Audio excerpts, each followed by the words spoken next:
Buen día a todos ustedes. Por esta ocasión les hablaremos acerca de la creación de la Sociedad de Naciones. Mi compañera Sarela López Román y yo, Litzaena Martínez Argueta, esperamos que este video sea de su agrado y la información les sea útil. Sin más por el momento, comenzamos. Para hablar acerca de la creación de la Sociedad de Naciones, debemos remontarnos al contexto de esa época, el cual fue la Primera Guerra Mundial, que bajo el pretexto del asesinato del archiduque Francisco Fernando, heredero al trono de Austria-Hungría, Austria-Hungría culpó a Serbia por el ataque. Rusia respaldó a su aliado Serbia. Cuando Austria-Hungría declaró la guerra a Serbia un mes después, sus aliados intervinieron y el continente entró en guerra.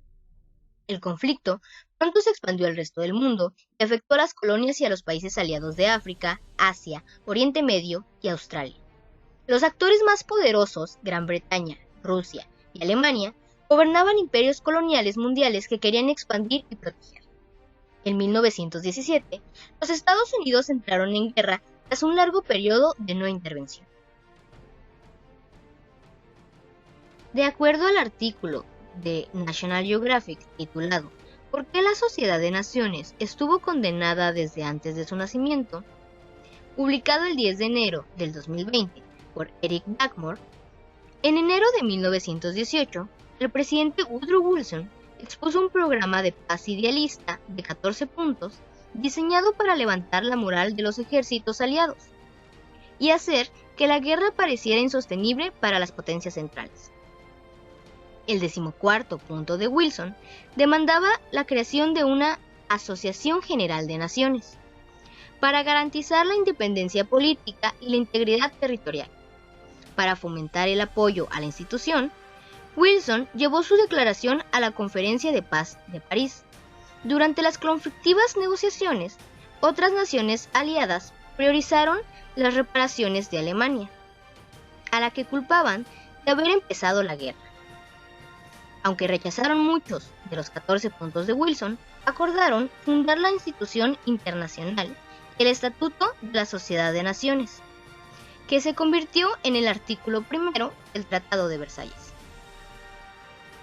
Según el portal Ecored en la consulta de la monografía Sociedad de Naciones, cuyos datos fueron actualizados el 30 de noviembre del 2011, la Sociedad de Naciones fue un organismo internacional creado a partir del Tratado de Versalles, el 28 de junio de 1919, tras la finalización de la Primera Guerra Mundial. La sociedad se fundó oficialmente en 1920. Su primera reunión tuvo lugar en Ginebra el 15 de noviembre de 1920, y a esta acudieron representantes de 42 estados. La última reunión se celebró el 8 de abril de 1946, año en el que fue reemplazada por la Organización de las Naciones Unidas, la ONU. Un total de 63 estados pertenecieron a esta organización durante sus 26 años de existencia y 31 países de estos fueron miembros permanentes durante este periodo. ¿Y para qué se creó? El objetivo de la Sociedad de Naciones era mantener la paz, la seguridad colectiva, la cooperación internacional y el arbitraje de conflictos entre naciones. ¿Quiénes la crearon? El Tratado de Versalles estipuló la creación de la Sociedad de Naciones o Liga de Naciones, por iniciativa del presidente norteamericano Woodrow Wilson y sus famosos 14 puntos. ¿Quiénes la conformaron? Los países integrantes originales eran 32 miembros del anexo al pacto y los 113 de los invitados a participar. El listado de los países integrantes es el siguiente: Argentina, Australia, Bélgica, Bolivia, Brasil, Canadá, Chile, China, Colombia, Cuba, Checoslovaquia, Dinamarca, El Salvador, Francia, Grecia, Guatemala, Haití, Honduras, India, Irán, Italia, Japón, Liberia, Nueva Zelanda, Holanda, Nicaragua, Noruega, Panamá, Paraguay, Perú, Polonia, Portugal, Rumania, Tailandia, Sudáfrica, España, Suecia, Suiza, Reino Unido, Uruguay, Venezuela, Yugoslavia, Austria, Bulgaria, Costa Rica, Finlandia, Luxemburgo, Albania, Estonia, Letonia, Lituania, Hungría, Irlanda, Etiopía, República Dominicana, Alemania, México, Turquía, Irak, Unión Soviética, Afganistán, Ecuador y Egipto. aunque algunos de estos países no tenían su nombre actual o eran parte de las colonias de las grandes potencias. Algunos fueron miembros por cortos plazos y no desde su creación hasta su fin. Con base en el sitio web Historia del siglo XX, en el apartado de Historia de las Relaciones Internacionales durante el siglo XX, por Juan Carlos Ocaña, la Sociedad de Naciones estaba organizada en 3 organismos, los cuales eran Asamblea, Consejo y Secretariado. La Asamblea se encargaba de proponer y votar las resoluciones y recomendaciones por unanimidad, donde cada estado tenía derecho a un voto, y los miembros permanentes tenían participación en la elección de los jueces del Tribunal Permanente de Justicia Internacional. El Consejo actuaba como una comisión de indagación y conciliación en cualquier disputa que se le fuera presentado. Los países no integrantes de la sociedad podían presentar cualquier tema que afectara sus intereses directamente al Consejo, y el Secretariado se encargaba de organizar y preparar las sesiones de la Asamblea y del Consejo. Poseía un Tribunal Internacional de Justicia y se ocupaba de elaborar informes y documentos con relación a los acuerdos correspondientes de las sesiones de la Asamblea y del Consejo. A continuación mencionaré algunos hechos y conflictos en los que la Sociedad de Naciones se vio involucrada o intervino. Estas acciones pueden señalar 2 etapas en el funcionamiento de la Sociedad de Naciones. Entre 1924 y 1929 vivió su periodo de esplendor. Fueron años prometedores, una época en la que las diversas naciones se esforzaron por la construcción de un orden internacional más justo.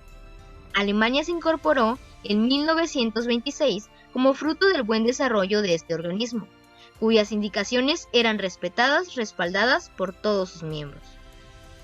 El año de 1929 marcó el inicio del desprestigio de la Sociedad de Naciones. La crisis económica puso fin a la solidaridad internacional que había caracterizado a la etapa anterior.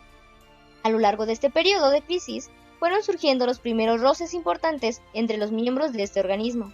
La Sociedad de Naciones había dejado de ser un instrumento eficaz para el arbitraje entre las disputas internacionales. 6 años de guerra nazifascista cuestionaron de manera considerable el objetivo de la Sociedad de Naciones. El declive o fin de la Sociedad de Naciones se debe a la negativa del Senado norteamericano a ingresar a Estados Unidos a la Sociedad de Naciones, y la exclusión de Alemania y la URSS, que no ingresaron respectivamente hasta 1926 y 1934, limitando así desde un principio su potencialidad. Los años 30 marcaron su fracaso definitivo. Las agresiones de las potencias fascistas y militaristas mostraron su ineficacia. Alemania y Japón abandonaron la sociedad en 1933 e Italia en 1936. La URSS fue expulsada en 1939. Aunado a esto, el inicio de la Segunda Guerra Mundial vino a certificar la muerte de la primera Organización Universal de Naciones. Aunque nació tras el llamamiento del presidente estadounidense, Estados Unidos nunca fue miembro de este organismo. En el caso de México, no figuró entre la lista de los países invitados a unirse a la sociedad. Esto se debió en parte a la postura diplomática que mantuvo el gobierno constitucionalista al mando de Venustiano Carranza con los Estados Unidos y con las fuerzas aliadas europeas que habían salido triunfantes de la Primera Guerra Mundial. El historiador Paulo Ribuzzi explica que el acercamiento diplomático que intentó Alemania con Carranza para consolidar una alianza militar con nuestro país y obstaculizar la participación de los Estados Unidos al lado de los aliados, tuvo como consecuencia el distanciamiento diplomático de México con la mayoría de los países europeos y una tensa relación con el entonces presidente norteamericano. Sería hasta 1923 cuando, por medio de los tratados de Bucareli, el presidente Álvaro Obregón obtuvo el reconocimiento estadounidense. Autorizó el Senado el ingreso a la Liga el 10 de septiembre de 1931.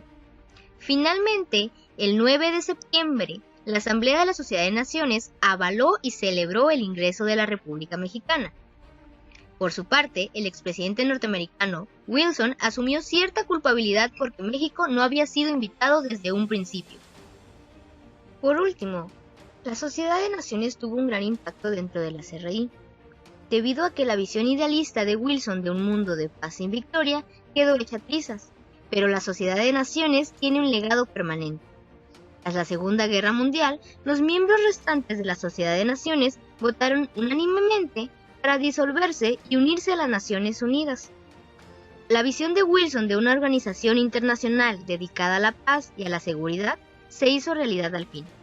Pero para los 60 millones de personas que murieron en la Segunda Guerra Mundial, lamentablemente llegó demasiado tarde.